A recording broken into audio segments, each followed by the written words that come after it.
कृषि समाज और मुगल साम्राज्य, इसमें इस सब टॉपिक है इसका। आप भी बोलोगे साथ साथ, देख के बोलो, सोच के बोलो, आंसर देख लो, कॉपी में देखो, हैं? पर आपको बोलना है साथ साथ और अच्छी आवाज में बोलना है। अब सुनो,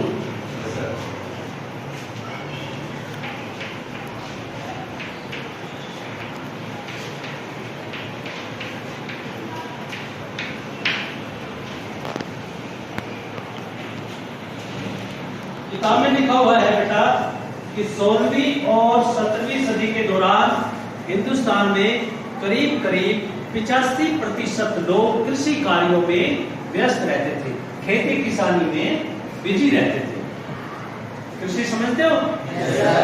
खेती किसानी और कृषि एक बात है। तो कितने प्रतिशत लोग खेती करते थे? 16वीं और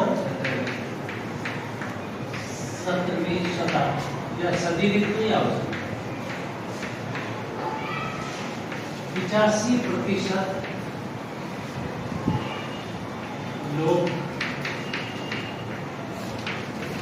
कृषि कार्यों में व्यस्त भी होती है जिनके पास कृषि भूमि नहीं होती। आपने सुना होगा, गांव में देखा भी होगा, हम सब गांव से ही तो दिल्ली में आए सभी। आपके सबके मदर फादर गांव में, किसी के पास बहुत कम जमीन है, किसी के पास बिल्कुल नहीं है। तो गांव में जिनके पास बड़े बड़े रकबे हैं, बड़ी बड़ी कृषि भूमि है, तो वो लोग जो दूसरे लोग गांव में रहते हैं वो भी कृषि कार्यों में व्यस्त रहते हैं। उनको कहते हैं खेतीहर मजदूर।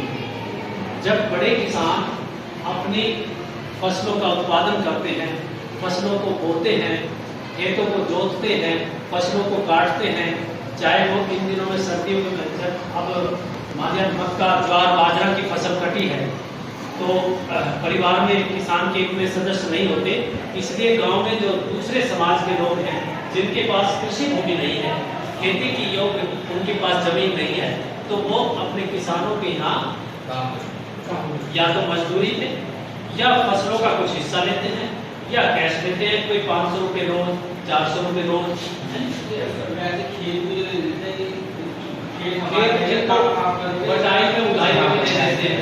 जैसे हम हैं, अब हमारी जो हम दो भाई हैं, मेरे बड़े भाई इंजीनियर थे हैं, दिल्ली अच्छी थी ना, वो रिटायर, हम यहाँ टीचिंग का जॉब कर रहे हैं। तो हमारी जो जमीन है वो हमारे दूसरे जो ताऊ चाचा के भाई यानी उनके लड़के जो हमारे कजन हैं वो गांव में रहते हैं, वो बोलते हैं साल भर गांव में जो अच्छी भूमि है, जो हमारा जैसे पश्चिमी उत्तर प्रदेश है, तो यहाँ पर 6,000 रुपये देगा एक साल में दे देते हैं।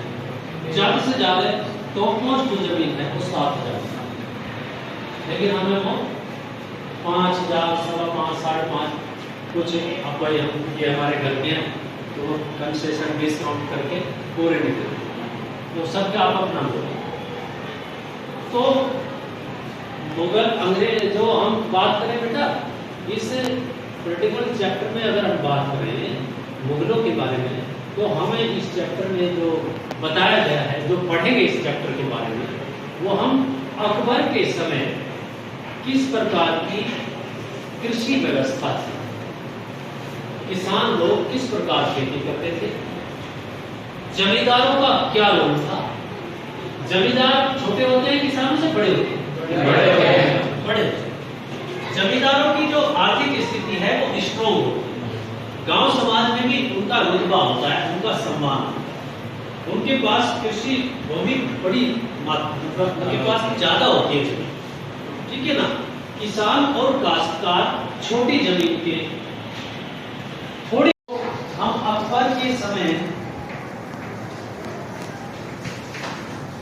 जो अकबर की राज्य से मतलब हमारा ये है जो किसकी सरकार है, किसका शासन है, किसका साम्राज्य है, तो हम अकबर के शासन के दौरान किस प्रकार की कृषि व्यवस्था थी, किसानों को कौन कौन सी उनको फैसिलिटी अवेलेबल थी, सुविधाएं उपलब्ध थी, और वो अपनी कृषि भूमि में से कितना टैक्स देता था, लगान देता था। राजा यानी राज्य किसान से कितना कर वसूलता था, भू राजस्व वसूलता था। जो जमीन से टैक्स वसूला जाता है उसको क्या कहते हैं, बताओ आप, बताओ।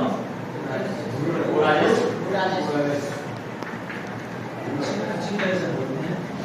ये भू माने क्या होता है, भूमि जमीन, राजस्व माने वहां उसके जमीन से पैदावार जितनी है उस पैदावार का कुछ अंश साम्राज्य, राज्य, सरकार, राजा लेता था।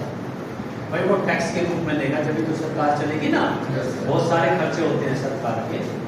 अब जैसे हमें मान लिया सैलरी में, तो हम साल भर में टैक्स भी दे रहे हैं, ठीक है। 10 लाख वाले की इनकम जिसकी एक साल में 10 लाख, कम से कम 2 लाख रुपए, 1.5 लाख रुपए इसके टैक्स में चले जाएंगे, ठीक है। तो अकबर के समय अब हमें कैसे पता चलेगा, उस समय के जो सोर्सेज और वो भी मौलिक स्रोत, ऑथेंटिक सोर्सेज, जिन पर हम जो पूर्ण विश्वसनीय है, जो ऐतिहासिक दृष्टि से पूर्ण रूप से विश्वसनीय है, एक ऐसा सोर्स है, एक ऐसी पुस्तक है जो मौलिक स्रोत है, मूलभूत स्रोत है, जिससे हमें अकबर के साम्राज्य के समय में कृषि व्यवस्था का, अर्थव्यवस्था का हमें पता चलता है। और वो है अकबर के 9 रत्नों में से एक, अकबर के प्रसिद्ध इतिहासकार जिनका नाम है, जिन्होंने लिखा एक पुस्तक लिखी उन्होंने, आईने अकबरी, आईने अकबरी।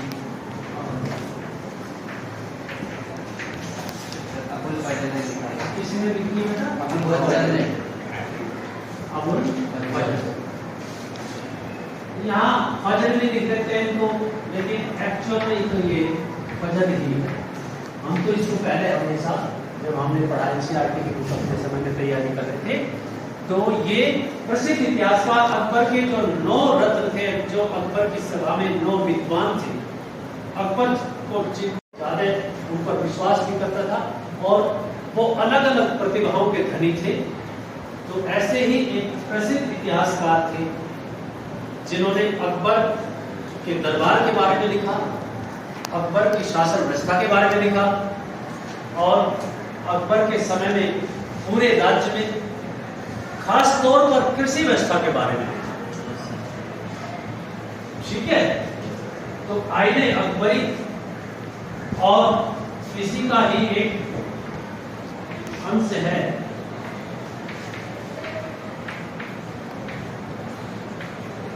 क्या है, अकबरनामा, ठीक है। तो यदि हम बात करें उस समय में बेटा 16वीं-17वीं सदी के हिंदुस्तान में जब पूरी जनता, कितने प्रतिशत लोग खेती कर रहे थे? 85%, 85% लोग कृषि कार्यों में व्यस्त थे।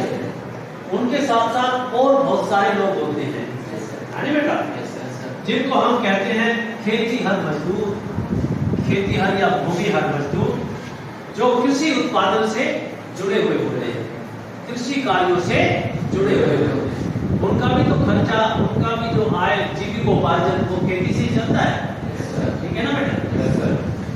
तो